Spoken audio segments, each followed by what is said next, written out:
listening to Lighthearted, the official podcast of the United States Lighthouse Society. My name is Jeremy D'Entremont. Welcome. My co-host today is Michelle Jewel Shaw, volunteer for Friends of Portsmouth Harbor Lighthouses, mom and photographer. Thanks for joining me today, Michelle. Thank you for having me today, Jeremy, and hello to all of our listeners. We are actually recording today via Zoom in this age of social distancing. We're recording this in late May, but this episode will be released on June 22nd. By then, we'd normally be well into our open house season at Portsmouth Harbor Lighthouse, which is just about 10 or 15 minutes away from my home, but not this year. What a strange season this is, with most lighthouses pretty much closed indefinitely, although a small number of them are open with restrictions. I definitely miss being at the lighthouse right now. I think it was yesterday was our 1 year from our opening last year. So I'm definitely missing being there, but I think we're doing the best thing right now. Memorial Day would have been the opening of our season, and I definitely miss the lighthouse. I've only been able to visit there very briefly a couple of times. I miss the lighthouse. I miss you and all the people we normally see over there. At least you and I can see each other through the magic of Zoom. Yep. The last time you and I had a recording session, we did it over the phone. I think this is better. We can see each other, and also I think the sound is better doing it this way rather than over the phone. Yeah, I think this is better. That way we can see each other and feed off cues and things like that too. So. Yep. Over the last couple of months, I've had a number of people tell me, mostly by email, that they've discovered the podcasts recently and that they've listened to every episode during the lockdown or quarantine or whatever you want to call it. In fact, I got an email today from Cole Altman, who said that she's binge listened to every episode. That's great. She's been home mostly the last couple of months. So it's great to hear that kind of thing.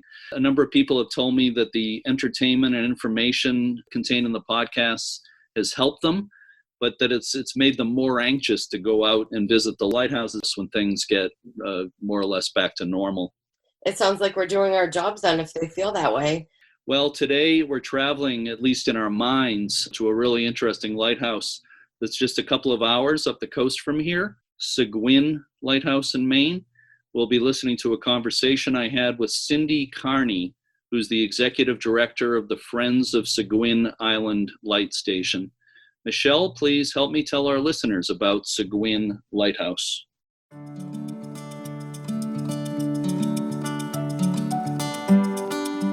Sure thing, Jeremy. When the explorer Samuel de Champlain sailed past Seguin Island 2.5 miles out to sea at the mouth of the Kennebec River in Maine in 1612, he commented that it looked like a giant tortoise. The name Seguin is said by some to be a corruption of an Indian word that means place where the sea vomits. Others claim that it originates from the Indian word for hump. Either way, it's appropriate. 55 local merchants petitioned the General Court of Massachusetts for a lighthouse on Seguin Island in June 1786. At that time, there were only 3 light stations on the coast north of Boston, at Thatcher Island off Cape Ann, at Portsmouth Harbor in New Hampshire, and at Portland Head in Maine. Seguin's light station was approved by President George Washington in 1793. The buildings were completed in 1796. The tower had to be rebuilt in 1819 and then again in 1857 when the 53-foot stone tower that still stands was constructed along with the duplex keeper's house. Also in 1857, a new 9-foot tall first-order Fresnel lens was installed, and that lens remains in operation today. Over a period of 31 years, the station was foggy 15% of the time. In 1907, the island set an all-time Maine mark for fogginess, 2,374 hours, or about 31% of the year. A 10-inch steam fog whistle was installed by 1873, replacing a fog bell. Because of the steep quarter-mile climb up to the lighthouse, a tramway system was installed in 1895, with tracks leading from the boathouse up to the keeper's house. Supplies were loaded into a car that was brought up more than 1,000 feet on the tracks by means of a hoisting engine. Seguin became a males-only station under the Coast Guard in 1963. The light was automated in 1985 and the keepers were removed. After automation in 1985, the future of the station was uncertain. Concerned local citizens, led by Ann Webster, founded the Friends of Seguin Island Light Station in 1986. 3 years later, the Friends received a lease on the property from the Coast Guard. In February 1998, under the Maine Lights program, ownership of the property was transferred to the group.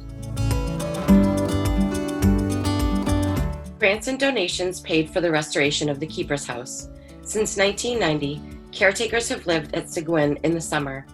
In recent years, public access to the island has mainly been via the Seguin Island ferry from Fort Popham.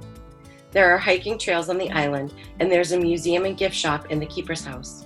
There are also overnight stays available in the Keeper's House for members of Friends of Seguin Island Light Station, and there's a campground on the island. This year, of course, things are a little different with the COVID-19 pandemic, as we'll be discussing in a few minutes. Cyndy Carney has been with Friends of Seguin Island Light Station for over 20 years.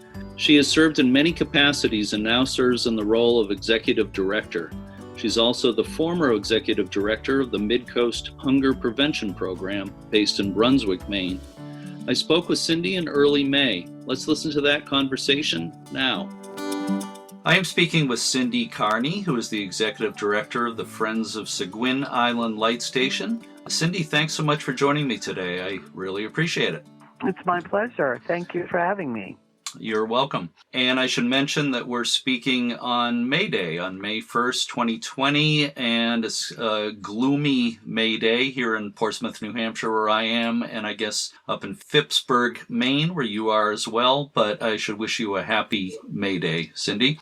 Thank you, and also to you. Why don't we start by talking a little bit about your personal association with Seguin Island, which I think is one of the most historic and interesting and beautiful lighthouses, light stations in New England. So how did you personally get involved with Seguin Island yourself?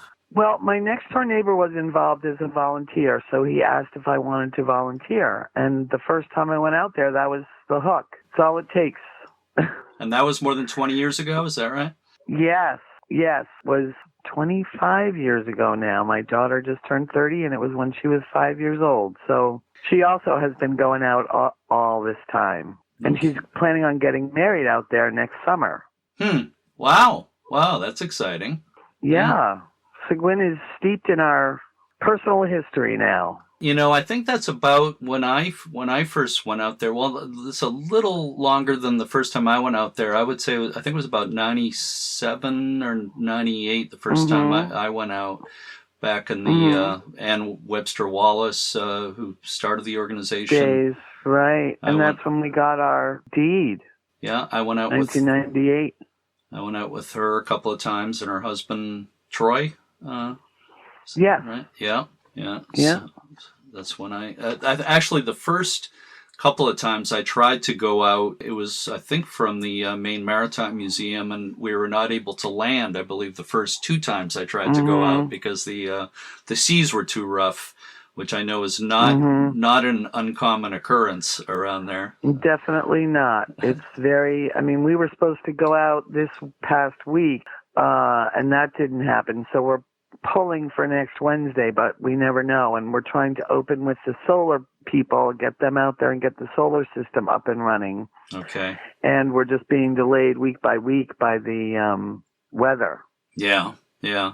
It's notoriously rough around the mouth of the Kennebec, of course. We'll talk more about that in a couple of minutes. And I do also want to talk about how the current pandemic situation is affecting really everything. Before we get into that, let's pretend for a moment that everything is normal. Let's talk about how people usually get to Seguin Island. That's changed a few times over the years. There's been different boat operators who provided access to the island. Right now, I believe there's a Seguin ferry that operates from Fort Popham. Is that correct? Yes. Captain Ethan DeBerry runs a ferry from Fort Popham to Seguin once a day, 4 days a week. And it runs from 10:45, and it gets back to the dock around 2:30. So you have a couple hours to enjoy walking the trail, taking a tour of the tower, having a picnic lunch on the grounds. Very pleasant several hours. But it's an all-day trip. And can people come in their own boats as well? We welcome mariners in their own boats. We have 6 moorings in the cove that they can use. There is a first-come, first-served basis, so the moorings do get filled up in the middle of the summer. You can nest up if you want, and you have a friendly mariner beside you. There are no dinghies or docks, so you have to get along on shore by your own dinghy. And if you take the ferry, they have their own dinghy, so you'll be dinghied ashore by the ferry's tender. Yeah, that was actually, I was going to ask you about that. Again, as we were saying, the waters around there are frequently kind of rough, and there's no dock on the island, so landing can be a little on the tricky side, would you say? I would say most of the time it's on the tricky side. Come prepared to get your bottom half of your body wet and walk some steep trails, eat some sweet blackberries, meet some sweet caretakers, and just enjoy the view. Yeah. Well, I've done all of those things, I know, when I visited there. I won't mention, well, I guess I'd have to mention it now. I'm starting to mention it, but the one time I got my entire body wet, my wife and I, one of the visits with Ann Webster and Troy Wallace, we were on our way back. The seas got very rough and the waves were going right over the boat, but that was pretty extreme. But it had nothing to do with landing on the island. It was just the seas really picked up on the way back, and the waves were drenching us. And we're on their small boat on the way back. But anyway, that was a long time ago. But very memorable ride. That hasn't changed. Yeah. That routine has not changed over the years. It's still the same. I'll never forget that. We were totally drenched and had to drive back to Massachusetts right after we got back. Oh, my gosh. Anyway, as you were saying, when people land at the island, they get typically, again, how much time on the island normally? About 2.5 hours, 2 3/4 hours. Yeah. And tell me about some of the things, some of the activities they normally do on the island. I know there's a museum in the keeper's house, and they get to climb the tower. Is that right? Yes, we have a museum with a couple rooms in it that date back to 1795. Actually, before that, there's information there about the light ships and so forth as well. And that goes all the way up to the Coast Guard era and the automation of the light. We also have a gift shop where we sell memorabilia, and we give tours of the tower. There are 38 steps up to the top of the tower, and that's really nothing once you've climbed the hill to get there. Right. So we usually give you a little break and then show you the tower, and then you're free to meander around the gift shop, the museum, the trails. There are 5 walking trails, the beautiful benches to have picnic lunches on. Oh, it's a beautiful place. And you mentioned caretakers on the island. Tell me more about that. How does the caretaker program work? The caretakers are hired from Memorial Day to Labor Day every year. It's usually a couple, but it can be a family. It has to be a minimum of 2 people for safety reasons. And they come and they keep the lawn mowed, they keep the trails whacked, they keep the visitors happy, they give tours, they clean the Clivis toilet, they make sure the safety of the visitors is good at all times. So we will still have keepers this year, and they will still perform those duties without giving tours of the tower or running the gift shop or the museum. I had a couple of memorable visits where I met the keepers or caretakers back in the early 2000s. I remember in 2001, I visited with Jean Guichard, the famous French photographer. He took that very famous picture of the wave wrapping around the bottom of the La Joumont Lighthouse. When I visited with him for sunset, the caretakers were a young couple from Colorado. They were young then. That was 20 years ago. Jim Woods. Stacy. That was Jim Woods and Chris Pescatore. Okay. Yeah. I don't know if you remember them, but Yes. Jim Woods idolized Jean Guichard. He said as a kid he had that poster of that famous picture up on his wall, and he said that's what made him want to live at a lighthouse. It made him want to be a lighthouse Wow. keeper. So he got to meet Jean Guichard. So that was very Oh memorable. my goodness. And then, Yeah. and then in 2005, I visited when the Denkers family was there, and I believe they were there for like 10 years or something like that. Well, they weren't that our keepers can only be keepers for 1 year because we like to share the wealth. Mm-hmm. And we have a fall keeper program where alumni keepers come back in the fall. They start on Labor Day and they work through Columbus Day. So we have an alumni keeper program as well. Okay. Well, I guess I'm thinking the Denkers, I think, were there at the beginning of the season a bunch of times to help get things ready. Yes. They came back several seasons to get the things ready for the keepers. And it was only 2012 or 2013 that we had the keepers come out with us when we opened. So they're part of the initial mowing, taking the screens off, setting the house up, clearing the trails. So they're all part of that now. Mm-hmm. Although last year's keepers, they wanted to come later and have it all done. They kind of freaked out that so much needed to be done at the beginning. But that's the way it is. So, in addition to the caretakers or keepers living out there, there's also overnight stays for the public. I know, not this year, but normally there are overnight stays above the museum and the keeper's house. Tell me about that. What are the accommodations like? Oh, it's like a cute little cottage. It has 2 bedrooms. One bedroom has 2 single beds in it. The other bedroom has a double bed and a single bed. There is a bathroom with a working shower and sink and a composting toilet. And there's a kitchenette where there's a small refrigerator, coffee maker, microwave. And there is a grill available to guests as well. So, people have to bring their own food and water. We have bedding, so we take care of the bedding. Is there a limit on number of, or is there I should ask, is there a minimum number of nights people stay there? 1 is the minimum, 2 is the maximum, and 5 is the maximum amount of people. Okay. And there's also a campground on the island, right? There is a campground, yep.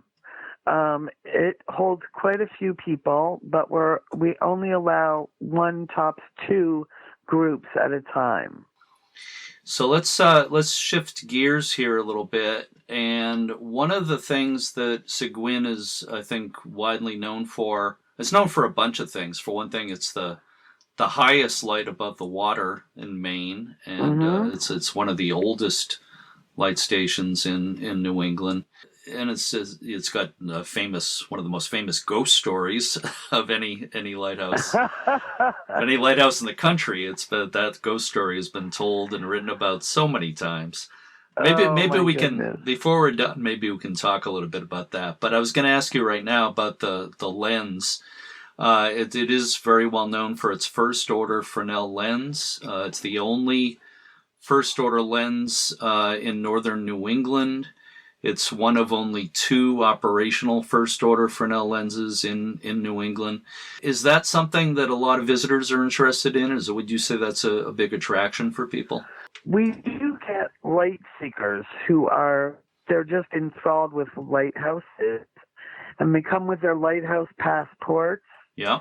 And they come with great, huge eyes open, and, they want to touch everything and take pictures of everything and hear everything. It's wonderful when those people come to the island because they're just such enthusiasts. Seguin is the kind of place you can enjoy without ever seeing a lighthouse. It's a beautiful place, and the lighthouse adds some maritime history, and the lens is magical. Those prisms allow the light to be seen 25 miles out to sea, and the light is only a small 1,000-watt light bulb. Yeah, it is magical is the word for it. There's no doubt about that. I always call them works of functional art, those lenses. Yeah, definitely. It's just, and the kids all love the magic of the rainbows on the side, and, there's something for everybody in that magic of that lens. And you can go out onto the catwalk and look at it right there from outside. Sure, so that's really special. And speaking, this is related to the lens, one of the big changes in recent history was that there used to be a cable from shore that provided power, for the electricity, and that was done away with by the Coast Guard. So there's been a recent change in power out there. So maybe you could tell us about that. Sure. It was huge news to us last April that the power cable running from Popham Beach to Seguin had been deemed unsafe by the Coast Guard, and they were turning the cable off. So we scrambled for a good month and a half to raise money for a generator, which we did, and we had it flown out by helicopter, and we ran on generator for the season of 2019. It was very limiting. We couldn't have guests. We couldn't, have the toaster oven and the stove going at the same time, that kind of thing. But this year we are raising money for a solar system, and we have paid for all the equipment, and it is now coming in, and we will start paying for labor pretty soon here. So we're looking for donations to help us do that. And that is going to be flown out. Well, we expected to do that next week, but by the time this airs, the solar system should be in and running. Wow. Yeah, it's just another phase. We've gone from whale oil to, kerosene generators to electricity, and now to solar. Yeah, that's amazing. Congratulations. That is really, really exciting. Thank you. It's going to be so great to see that in place. And you really moved fast on that. It was really impressive to see how fast you and the organization moved when that surprise change happened. And of course, back some years ago when the Coast Guard announced that the lens was going to be removed, there was a push to keep it in place, and that was impressive too, because to remove that lens would be a great loss. So that was Seguin is a beautiful place, but that lens is so special. Yeah, in its own right. To have an operating lens still in its natural environment like that, it's so different from having it to have them in a museum. That's a great thing too, but there's so few of those large lenses still in place and still operating in lighthouses. It's a great thing for people to see. So This year obviously is different in so many ways, but typically, in a typical season at Seguin, there are a lot of volunteers you have doing things, keeping busy on the island.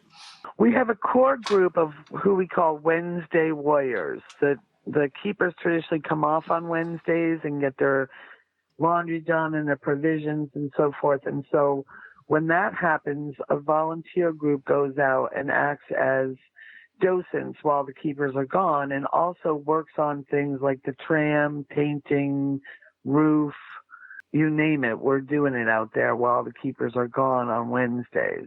So there's a limited amount of people that can go out just because of boats. We have one boat and it can hold 6 people. So if somebody comes up with their own boat, they could come out with us and maybe take more people. We have plenty of people that want to go. It's just a matter of finding space for them or finding boats to get them out there. We got plenty of work. And is there an ongoing... It's the access to the island that's difficult for anybody. Sure. And is there an ongoing need for new volunteers? If there are people listening to this or maybe in your general area, can they contact you about that? Certainly, and we need volunteers that aren't on the island too. We need volunteers with fundraisers, we need volunteers with publicity, we need volunteers with marketing, we need volunteers with financial knowledge, legal knowledge. Our needs are great. They don't just, everybody wants to go on the island, but we need other things aside from that too. How can people find information, including contact information? How do people get in touch with you? The website is seguinisland.org. It's not terribly current, but the contact information has been the same for 25 years. So Sure. And there's probably a Facebook page as well. there is a Facebook page and an Instagram account. Okay. I'm familiar with the Facebook page. I don't think I've seen the Instagram account, so I'll have to look that up. Yeah, my daughter's in charge of that. If it's not updated, it's her fault. Okay, well I'm gonna look it up. Can you tell me? Do you know about how many visitors you get on the island in a typical season? Around 2,500 Wow, is our average. Yeah, that's really good for an island light station where access is somewhat difficult. I'd say that's pretty impressive. Right. Well, I think the Seguin Island ferry has added quite a bit. It carries 30 people a day. Well, that's really good, I think. At this point, are there any restoration projects of any kind? Are there anything in the pipeline right now? Yes. We are still working on the tram, and that's going to be probably a 10 to 20 year project. We got a study done on the bricks, so eventually, maybe 10 years down the line, we're going to be doing that. In the meantime, we just finished the roof on the Whistle House in 2019. This year, we're really concentrating on the tram and the solar system and changing out things like the refrigerator and the well pump and all that stuff to make it all compatible with the solar system. There's always something. You've got a bunch of buildings. There's plenty of work to be done out there. There's all the little stuff is always there. And you've got a bunch of buildings, and you've got the tramway. There are 6 buildings and the tram. Mm-hmm. Yeah. Yeah. So you've got more than a lot of lighthouse organizations have to worry about, for sure. Mm-hmm. So and 64 acres to keep up. Yeah, wow, that's a lot. So let's talk a little bit more about the current situation with the pandemic. Now, I know you made an announcement about basically things being closed except for, I believe, private boaters are allowed to land and the trails are open. But could you say a little bit more about that? Yes, we're just closing the tower.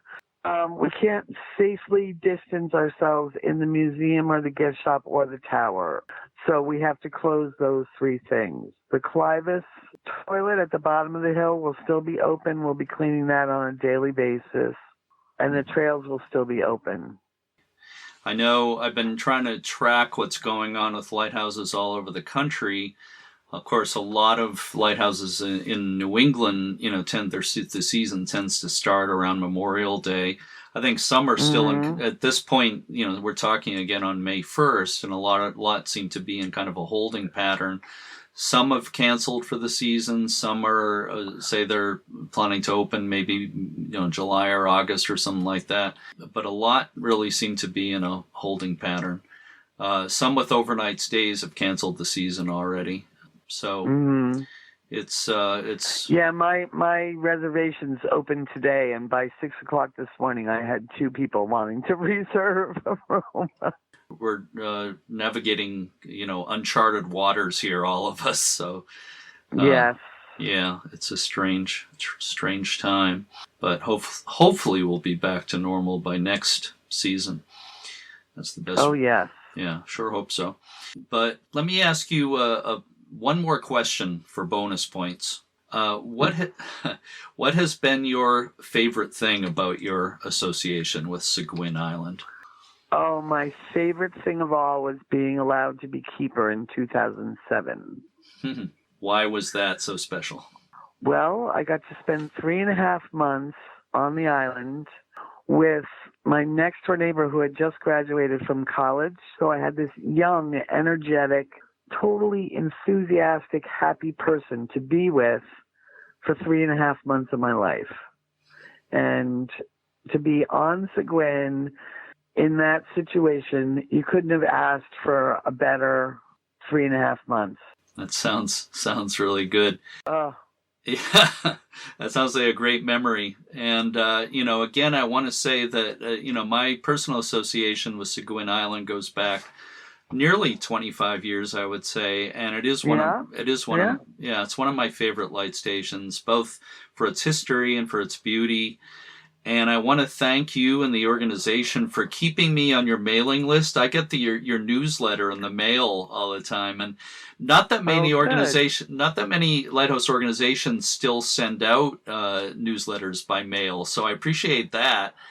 And right. We have about 2,000 on our mailing list, but only about 600 in emails. So that's why we still send them out. Yeah. Well, I truly appreciate it, because I have to admit, I've been a paid member off and on over the years, but whether or not I've kept up my paid membership, you've kept me on the mailing list, and I sincerely still send us money sometimes. I sincerely appreciate it. I enjoy the newsletter, and I try to keep up on what you're doing. So again, thank you, and congratulations on everything you've accomplished and everything you keep doing out there, because you're really a very impressive organization.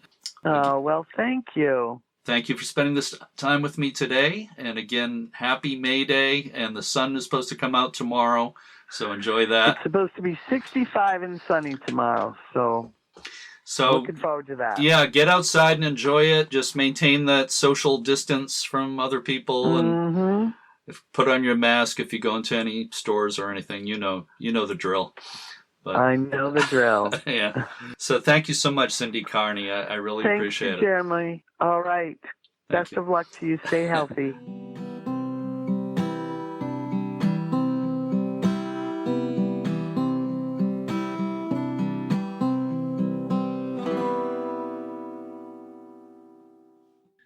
In the interview with Cyndy Carney, we mentioned the famous ghost story of Seguin Island. It's kind of hard to talk about Seguin Lighthouse without telling its famous ghost story, so let's tell it. It's one of those stories you have to start by saying, "They say." In other words, I'm not guaranteeing that any part of the story is true, but it is famous. Michelle, please start the story. Okay, Jeremy. They say that in the mid-1800s, a lighthouse keeper and his wife lived on the island. The keeper's wife was very bored and asked her husband for a piano. He bought her the piano, and it was brought out to the island and delivered by a crew from a schooner and carried up the steep hill to the keeper's house. But unfortunately, with the piano, there was only one piece of sheet music. The keeper's wife quickly learned how to play that one song, but because it was all she knew, she would play the song over and over and over again until it drove her husband insane.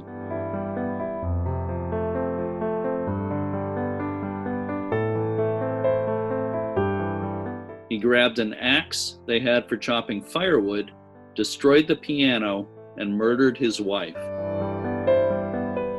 He then killed himself. They say that the ghost of the lighthouse keeper has been seen by many people since then. They also say that if you are on Seguin Island on a quiet day, you'll probably hear soft piano music drifting in the breeze. The same song the keeper's wife played over and over.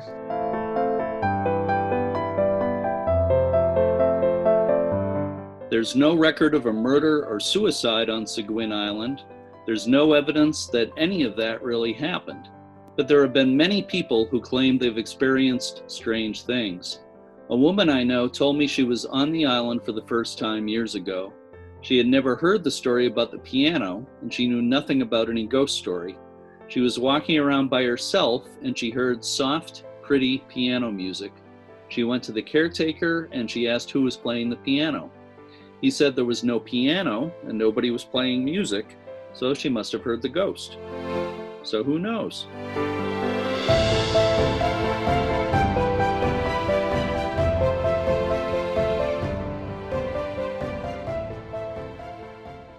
Thanks again to Cyndy Carney, Executive Director of the Friends of Seguin Island Light Station. For more information, check out their website at seguinisland.org.